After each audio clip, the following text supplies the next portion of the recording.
ఓం శ్రీ గురుభ్యో నమ గం గణాధిపతయే నమ శ్రీమాత్రే నమ. ఈరోజు మనము 2025 ఆగస్టు మాస ఫలితాల అంతర్భాగంగా మన ఛానల్లో మ్యూజిక్ థెరపీ, అస్ట్రాలజీ, యోగా, ఇవి ఆయుర్వేదం టిప్స్, అవి అలాగూ యోగా డైట్లోకి వచ్చేస్తాయి. మనకు ఇవన్నీ ఎందుకు కలబోసి చెప్తున్నాను నేను? ముందుగా నా గురించి నేను కొంత ఇంట్రడక్షన్ చేసుకోవాలి. ఒక 10 years బ్యాక్ ఆయుష్ డిపార్ట్మెంట్కి కాంట్రాక్ట్ ఇచ్చింది గవర్నమెంట్, సెంట్రల్ గవర్నమెంట్, యోగాని వరల్డ్ వైజ్ స్ప్రెడ్ చేయమని. అందులో నన్ను ఇక్కడ యోగా ఎగ్జామినర్గా సెలెక్ట్ చేసుకున్నారు. 6 years అందులో పనిచేశాను. తర్వాత బయటకు వచ్చాను. సొంతంగా చేయాలి, ఇంకా అభివృద్ధి చేయాలి సబ్జెక్ట్ అన్న ఉద్దేశంతో వచ్చాను. అందులో మాకున్న సిలబస్లో విజ్ఞాన భైరవ తంత్రం, మా సిలబస్లో కూడా ఇది పెట్టలేదు. కాకపోతే మేము రీసెర్చ్లో తీసుకున్నాం ఈ బుక్స్. ఈ ముందు ఇంకా సిలబస్ ఎస్టాబ్లిష్ అవుతుంది. ఈ బుక్ తీసుకొని మీరు చదివినరంటే మీకే అర్థమవుతుంది నేను మాట్లాడేది వాస్తవమా అవాస్తవమా అని. ఇక్కడ యోగా ధారణలకి, మ్యూజిక్కి, అస్ట్రాలజీకి ఉన్నటువంటి సంబంధాన్ని తెలియజేశారు. ఇది వేదంలోని ఒక పార్ట్, మూల అంశం ఈ బుక్. దీని మూలంగా ఎవరైనా డౌట్ ఉంటే ఖచ్చితంగా ఈ బుక్ని చూపిస్తున్నాను చూడండి. విజ్ఞాన భైరవ తంత్రం.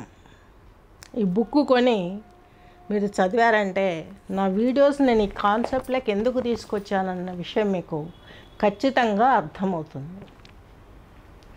మరి ఇప్పుడు మనం ఇంకా మాస ఫలితాలలోకి వెళ్ళగలిగితే అంతర్భాగంగా చూసుకోవటానికి శని భగవంతుడు వచ్చేసి మనకు మిథున రాశిలో ఉన్నారు. రాహువు గారు వచ్చేసి ఈ యొక్క కుంభరాశి సంచారం చేస్తున్నారు. కేతు వచ్చేసి మనకు ఈ యొక్క సింహరాశి, కేతువు, కుజుడు, రవి వచ్చేసి మనకు 17 వరకు సింహంలో, ఇక్కడ మనకు 17వ తేదీ వరకు కూడాను కర్కాటకంలో ఉండి తదుపరి సింహ ప్రవేశం చేస్తారు. తర్వాత శుక్రుడు వచ్చేసి మనకి 20వ తేదీ కర్కాటక రాశిలోకి ప్రవేశిస్తారు మిథునాన్ని వదిలి. బృహస్పతి మాత్రం మిథున రాశిలోనే సంచరిస్తారు. ఇది ఈ యొక్క గ్రహాల యొక్క ఇది. అంటే మనకు ఒక్కొక్క గ్రహం ఏ రోజులలో రాశి మారుతుందని తీసుకున్నట్లయితే 20th నుంచి మనకు రాశులు మారటం స్టార్ట్ అయింది. నెక్స్ట్ వచ్చేసి ఈ యొక్క ధనుర్రాశి, ధనుర్లగ్నం కిందకి తీసుకున్నట్లయితే ధనుర్రాశి, ధనుర్లగ్నం వారికి మూలా నక్షత్రం 4 పాదాలు, పూర్వాషాఢ నక్షత్రం 4 పాదాలు, ఉత్తరాషాఢ నక్షత్రం 1 పాదం కలిపి ధనుర్రాశి, ధనుర్లగ్నం కిందకి వస్తుంది. మీ రాశిధిపతి, మీ చతుర్థాధిపతి అయినటువంటి బృహస్పతి మీకు సప్తమంలో ఉండి మిమ్మల్ని మీ రాశిని చూస్తున్నారు. కాబట్టి మీకు చక్కగాను సెల్ఫ్గా మిమ్మల్ని మీరు మెంటల్గా, ఫిజికల్గా, ఫైనాన్షియల్గా శక్తివంతంగా తయారు చేసుకోవడానికి బాగా ఉంటుంది మీకు. కాకపోతే మీకు 2వ ఇంటాధిపతి, తృతీయాధిపతి అయినటువంటి శని భగవంతుడు 4లో ఉన్నాడు. ఫ్యామిలీ ప్రాబ్లమ్స్, ఉద్యోగంలో ఒత్తిడి, ఎడ్యుకేషన్లో మధ్యలో గ్యాప్స్ వచ్చే అవకాశాలు స్పష్టంగా ఉన్నాయి. భాగ్యంలో కుజుడు, కేతువు ఉన్నారు.